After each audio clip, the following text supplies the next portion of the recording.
मित्रो, माझं नाव सौरभ आणि मी आपलं स्वागत करतो माझ्या यूट्यूब चॅनल योजनावाल्यावर. तर सर्वांसाठी खूप महत्त्वाची आणि मोठी घोषणा महाराष्ट्र राज्य सरकारद्वारे करण्यात आलेली आहे. आता मुलांना ज्यांची 10वी पास झालेली आहे आणि ज्यांना 50% जास्त पर्सेंटेज भेटणार आहेत त्यांना फ्री टॅबलेट योजनेअंतर्गत 40,000 रुपये किमतीचा एक टॅब फ्री मिळणार आहे. यासाठी अर्ज कुठून करायचा, पात्रता काय राहणार आहे, अर्ज ऑनलाईन कसा करायचा, वेबसाईट कोणती, कोणता फॉर्म भरायचा, कागदपत्रे कोणते कोणते लागतील, पैसे मिळतील की टॅबलेट मिळतील, याची सविस्तर माहिती या व्हिडिओमध्ये मी तुम्हाला देणार आहोत. म्हणून हा व्हिडिओ पूर्ण पहा. सोबतच व्हिडिओला लाईक नसेल केले तर व्हिडिओला लाईक आणि चॅनलला सबस्क्राईब करा अशाच प्रकारच्या व्हिडिओसाठी. तर जास्त वेळ न करता चला वळूया आपल्या व्हिडिओकडे.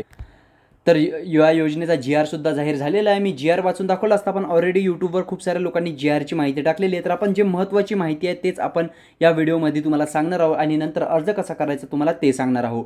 तर या योजनेचं नाव राहणार आहे महाज्योती फ्री टॅबलेट योजना 2026. या अंतर्गत JEE, नीट आणि MHT CETची तयारी करणाऱ्या विद्यार्थ्यांना जे आहे टॅबलेट हा निःशुल्क देण्यात येणार आहे.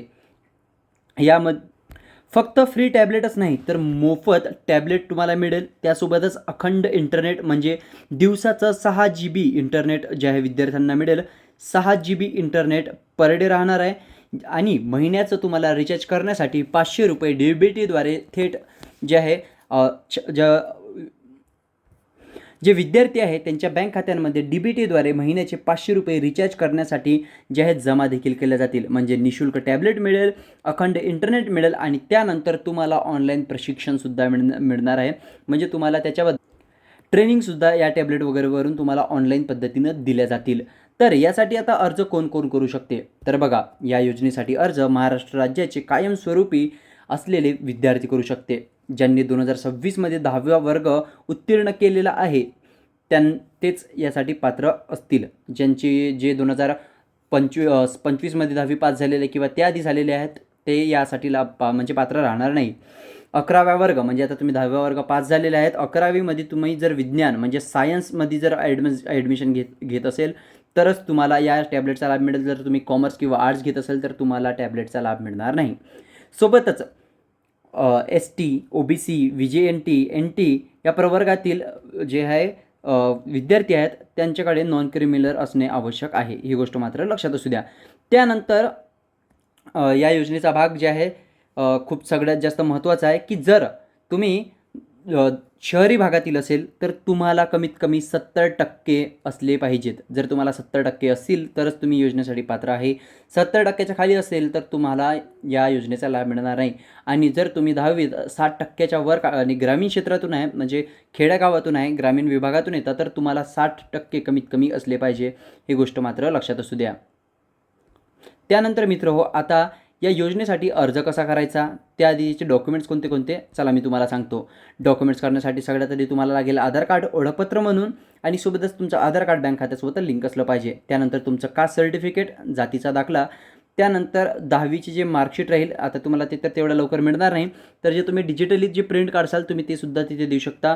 डोमिसिल सर्टिफिकेट, त्यानंतर उत्पन्नाचा दाखला, नॉन क्रिमी लेअर इत्यादी आणि सोबतच प्रवेश प्रमाणपत्र. जेव्हा तुम्ही 11वीची ॲडमिशन आता करसाल त्याची तुम्हाला एक ॲडमिशनची जी आहे ना स्लिप मिळते, रजिस्ट्रेशन स्लिप किंवा एक्नॉलेजमेंट स्लिप वगैरे जे पण मिळेल त्याची तुम्हाला तेवाली स्लिपसुद्धा लागणार आहे. ठीक आहे. आता अर्ज करण्याची पद्धत वगैरे तर आपण समोर पाहणार आहोत, पण अर्जाची अंतिम तारीख तर सध्या तरी इथं तुम्हाला दिसत असेल की 30 जूनपर्यंतची हे तसे तर मे दाखवत आहे पण तुम्हाला जून महिन्यापर्यंत तुम्ही अर्ज करू शकता. तुम्हाला 30 जूनपर्यंत अर्जाची जी आहे तारीख मिळणार आहे. मे नाही आहे मित्र, माफ करा, इथे थोडीशी त्रुटी झालेली आहे. तुम्हाला जून महिन्यापर्यंत अर्ज करण्याची हे मिळणार आहे. 30 जून 2026पर्यंत तुम्ही अर्ज करू शकता.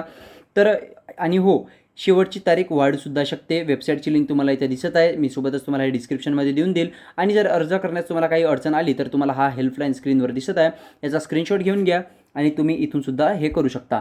तर आता ऑनलाईन अर्ज कसा करायचा चला ते जाणून घेऊया. तर ऑनलाईन अर्ज करण्यासाठी तुम्हाला डिस्क्रिप्शनमध्ये लिंक दिलेली आहे, तिथे तुम्हाला दिसत असेल ॲप्लिकेशन फॉर JEE आणि तिथं परिपत्रकवर तुम्हाला योजनेचा GR वगैरे सुद्धा मिळून जाईल ज्यामध्ये सविस्तर माहिती दिलेली आहे. आणि त्यानंतर तुम्हाला खाली रजिस्ट्रेशन लिंक हे ऑप्शन दिसेल. रजिस्ट्रेशन लिंकवर क्लिक केल्यानंतर तुमच्यासमोर काही या प्रकारचा एक application form for JEE NEET MHT CET training 2026 ते 28 महात्मा ज्योतिबाराव फुले संशोधन प्रशिक्षण संस्था तुम्हाला हे दिसत असेल तर इथे तुम्हाला फक्त तुमचा आधार कार्डसोबत लिंक असलेला मोबाईल नंबर टाकायचा आहे आणि सबमिटवाल्या बटनवर क्लिक करायचं आहे. त्यानंतर तुमच्या मोबाईल नंबरवर OTP येईल. त्या OTPला व्हेरीफाय केल्यानंतर तुमच्यासमोर काही या प्रकारचा ॲप्लिकेशन फॉर्म उघडेल. आता इथं ॲप्लिकेशन कोर्स वगैरेमध्ये तुम्हाला हे दिसून येत असेल. यामध्ये तुम्हाला काहीच नाही करायचं. यामध्ये 3 स्टेप्समध्ये फॉर्म भरला जाईल. पर्सनल डिटेल्स, क्वालिफिकेशन डिटेल्स आणि डॉक्युमेंट्समध्ये. तर पर्सनल डिटेल्समध्ये तुम्ही अप्लाइड फॉर, तर तुम्ही कशासाठी अर्ज करताय, JEE साठी करताय, नीटसाठी की MHT CET साठी, ते तुम्हाला सगळ्यात आधी इथे सिलेक्ट करून घ्यायचं आहे. जसं तुम्ही हे सिलेक्ट करून घ्याल त्यानंतर तुम्हाला खालील माहिती भरायची आहे. आता खालील माहिती काय, सोपीच माहिती आहे. जे तुमचं नाव वगैरे राहील तुम्हाला तेच भरावं लागेल. तर इथे तुम्हाला तुमचा मोबाईल नाव, पत्ता वगैरे सगळे सविस्तर माहिती भरून घ्यायची आहे. जसं तुम्ही तुमचं नाव, पत्ता वगैरे भरून घेतलं त्यानंतर तुम्हाला ॲप्लिकेशन गार्डियन नेम वगैरे इथे दिलेला आहे. तर तुम्हाला त्यानंतर ॲप्लिकेशन गार्डियन नेम खाली तुम्हाला इथे सविस्तरपणे माहिती भरावं लागेल. यानंतर तुम्हाला खालीच मित्र हो जेंडर वगैरे सुद्धा दिलेलं आहे. जेंडर म्हणजे तुम्ही जर विद्यार्थिनी असेल तर ती तिथे फिमेल सिलेक्ट करेल आणि मेल असेल तर मेलवर तुम्हाला सिलेक्ट करायचा. ही माहिती दिल्यानंतर जन्मतारीख तुम्हाला इथे टाकावी लागेल. जन्मतारीख टाकल्याच्या नंतर तुम्ही अनाथ असेल, जर तुमच्याकडे अनाथाचा जर ऑप्शन सिलेक्ट केलं तर तुम्हाला अनाथाचा दाखला द्यावा लागेल. ठीक आहे. आणि जर अनाथ नसेल तर नोवर तुम्हाला क्लिक करायचं आहे. त्यानंतर इफ यू सिलेक्टेड टाईपमध्ये ते संस्थात्मक आणि बहुसंस्था तिथे लिहून आहे. त्यानंतर तुम्हाला पर्सनल डिसेबिलिटी आहे का, तर तुम्हाला इथे नो करायचं आहे. जर असेल तर येस करायचं आहे. त्यासाठी तुम्हाला मग त्याचावाला जे आहे दाखलासुद्धा द्यावा लागेल. यानंतर तुम्हाला इथे तुमचे जात जे आहे कशामध्ये ते ST मध्ये ते OBC मध्ये ते NT मध्ये ते NTB मध्ये ते तुम्हाला सिलेक्ट करायचं आहे. त्यानंतर तुम्हाला इथे तुमचीवाली जात जी आहे ती निवडायची आहे. जात निवडल्यानंतर तुमच्यासमोर इन्कम ग्रुप येईल.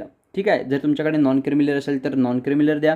क्रिमिलर असेल तर तुम्हाला इथे द्यावं लागेल. ठीक आहे. त्यानंतर आधार कार्डचा क्रमांक तुम्हाला इथे द्यायचा आहे. तुमचं जे डोमिसियल सर्टिफिकेट आहे, नॅशनॅलिटी तिथे इंडियन राहू द्यायचा आहे.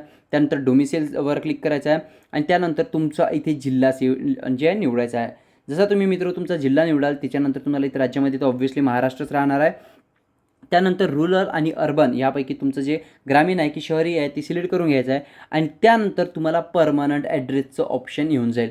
यामध्ये तुम्हाला तुमचंवाला जे ॲड्रेस सिलेक्ट करून घ्यायचं काही या प्रकारचं तुमच्या जिल्ह्याचं नाव, तालुक्याचं नाव, त्यानंतर तुमच्या गावाचं नाव, house number, ward number, road आणि पिनकोड या सगळी माहिती तुम्हाला सविस्तर डिटेल्डमध्ये भरायची आहे. यात काहीही चुकता कामा नये. त्यानंतर तुम्हाला सगळी माहिती दिल्याच्यानंतर अल्टरनेट मोबाईल नंबर देऊ शकता, ईमेल देऊ शकता आणि सेव्ह अँड नेक्स्टवाल्या बटनवर तुम्हाला क्लिक करायचं आहे. जसं तुम्ही सेव्ह अँड नेक्स्टवाल्या बटनवर क्लिक करसाल त्यानंतर तुमच्यासमोर काही या प्रकारचं क्वालिफिकेशन डिटेल्सचं ऑप्शन येईल. आता क्वालिफिकेशन डिटेल्समध्ये सुद्धा तुम्हाला काय करायचं आहे की तुम्हाला तुमच्या बोर्डाची जी आहे माहिती ते टाकायची आहे. जसं तुम्ही CBSE मधून आहे, SSC मधून आहे की ICSC मधून आहे ते तुम्हाला सिलेक्ट करून घ्यायचं आहे. त्यानंतर तुम्हाला पासिंग इयरमध्ये 2026 सिलेक्ट करायचं आहे. इथे तुम्हाला तुमचे टोटल मार्क्स जे आहे टाकायचे आहे. टोटल मार्क्स कितीचे होते ते. त्यानंतर तुम्हाला त्या मार्किंगमधून तुम्हाला टोटल कंबाईंड मार्क किती भेटले ते तुम्हाला इथे एंटर करायचं आहे. आणि त्यानंतर ॲड पर्सेंटेज ऑफ मार्क लिहून आहे तिथे तुम्हाला किती पर्सेंट भेटले 10व्या वर्गात ते तुम्हाला एंटर करायचं आहे. सगळी माहिती तुम्ही इथे सविस्तरपणे भरल्याच्या नंतर खाली तुम्हाला सेव्ह अँड नेक्स्टवाल्या बटनवर क्लिक करायचं आहे. सेव्ह अँड नेक्स्टवर क्लिक केल्याच्यानंतर तुम्हाला मित्र पुन्हा एक नवीन पेज ओपन होऊन जाईल. ठीक आहे. जसं तुम्ही नवीन पेज ओपन होऊन जाईल त्यानंतर तुम्हाला काही या प्रकारचं ऑप्शन मिळेल. इथे डॉक्युमेंट्स अपलोड करायचा आहे. तर डॉक्युमेंट्समध्ये बघा इकडे पासपोर्ट साईज फोटो तुमचा असला पाहिजे तो तुम्हाला इथे अपलोड करायचा आहे. त्यानंतर तुम्हाला एका ब्लँक पेपरवर, कोऱ्या पेपरवर आहे ना सही द्यायची आहे आणि सही तुम्हाला इथे अपलोड करायची आहे. सगळे डॉक्युमेंट्स अपलोड करताना लक्षात असू द्या तुमचं जे डॉक्युमेंट्स जे अपलोड करसान ते JPG किंवा JPEG फॉर्मॅटमध्ये असले पाहिजे आणि साईज 200 KB पेक्षा कमी असली पाहिजे. सगळे डॉक्युमेंट्स तुम्हाला काही या प्रकारे अपलोड करून घ्यायची आहे. अपलोड केल्याच्यानंतर तुम्ही आहे ना इथे तुम्ही चेकसुद्धा करू शकता. मी इथे काही या पद्धतीने डॉक्युमेंट्स अपलोड केलेले आहे. डॉक्युमेंट्स अपलोड केल्याच्यानंतर तुम्हाला एक गोष्ट मात्र लक्षात असू द्यायची आहे. आधार कार्डचं सुद्धा तुम्हाला जे आहे ना बॅक आणि फ्रंट साईडचं तुम्हाला एकाच फोटोवर ते तुम्हाला करावं लागेल. नाहीतर तुम्ही त्याची PDF सुद्धा नाही याच्यात फक्त तुम्ही JPG आणि JPEG करू शकता. तर तुमचं आधार कार्डची फ्रंट आणि बॅक साईड एकाच साईडला असली पाहिजे. त्या हिशोबाने तुम्ही एक फोटो जो आहे एडिट करून घ्यायचा. जर नॉन क्रिमिलियर असेल किंवा अनाथ असेल तर तुम्हाला ऑर्फन जे सर्टिफिकेट असते अनाथाचा दाखला ते सुद्धा इथे अपलोड करायचं जे तुम्हाला ऑप्शन मिळत आहे. हे सगळे डॉक्युमेंट्स तुम्हाला सविस्तरपणे अपलोड करायचे आहे. तुम्हाला तुमचा अर्ज एडिट होणार नाही किंवा ईमेल वगैरेद्वारे तुम्ही पुन्हा अर्ज करू शकत नाही. ही गोष्ट लक्षात ठेवून तुम्हाला जे आहे ना डॉक्युमेंट्स अपलोड करायचे आहे. त्यानंतर डिक्लेरेशनवाल्या बटनवर क्लिक करायचं आहे. डिक्लेरेशनवाल्या बटनवर क्लिक केल्यानंतर फायनल सबमिट यावर क्लिक करायचं आहे. त्यानंतर तुमच्यासमोर काही या प्रकारचं ऑप्शन ओपन होऊन जातं. आता इथे तुमच्यासमोर हे रजिस्ट्रेशन स्लिप येत आहे. त्यानंतर तुम्हाला प्रिंट यावर ऑप्शनवर क्लिक करायचं आहे आणि याची जी आहे ना तुम्ही एक तर प्रिंटआउट काढून घ्या, नाहीतर ॲक्च्युअली PDF तुम्हाला जे आहे ना मित्र डाउनलोड करून घ्यायची आहे. ज्यानंतर तुम्ही तुमचा अर्ज जो आहे सक्सेसफुली या योजनेसाठी, टॅबलेट योजनेसाठी होऊन जाईल. तर काही या पद्धतीने तुम्ही महाज्योती फ्री टॅबलेट योजना महाराष्ट्रासाठी अर्ज करू शकता. अर्ज करण्याची पद्धतसुद्धा आपण डिटेलमध्ये सांगितलेली आहे. जर काही यात तुम्हाला समजलं नाही, तुम्हाला काही शंका असेल, काही प्रश्न असेल तर तुम्ही मला कमेंटमध्ये विचारू शकता. हा व्हिडिओ आवडल्यास व्हिडिओला लाईक आणि चॅनलला सबस्क्राईब नक्की करा आणि जे मित्र तुमचे 10वी पास झाले आहेत त्यांना हा व्हिडिओ नक्की शेअर करा.